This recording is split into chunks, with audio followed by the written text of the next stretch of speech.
আসসালামু আলাইকুম। পিছনে নিউ মার্কেট আর সামনে নীলক্ষেত। এই নীল সম্পর্কে আপনাদের সবারই ধারণা আছে। নীল দিয়ে কাপড়ের উজ্জ্বলতা বাড়ানো হতো।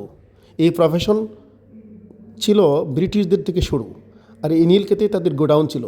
এখন এই নীলক্ষেতে নকল পণ্যের শৈলাব, অর্থাৎ নকল বইয়ের কারখানা। এখানে যত দামি বই হোক, বিদেশি বই হোক, এগুলো এখানে নকল করে বিক্রি করা হয়।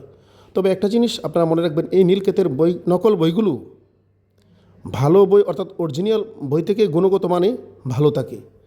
যারা মেডিকেলে পড়াশোনা করেন, উচ্চতর গবেষণা করেন, এখানে আসলে আপনারা খুব কম মূল্যে ভালো মানের কন্টেন্ট পেয়ে যাবেন। থিসিস অথবা যারা পিএইচডি করেন, তাদের এমফিল পিএইচডির মধ্যে যেসব পণ্য দরকার লাগে, নীলক্ষেত আসলে এগুলো পাওয়া যায়।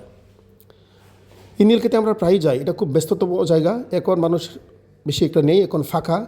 এই জন্য একটা ভিডিও করলাম। আর ওই যে তোরণটা দেখা যাচ্ছে, এটা ঢাকা বিশ্ববিদ্যালয়ের মুক্তি ও গণতন্ত্র তোরণ।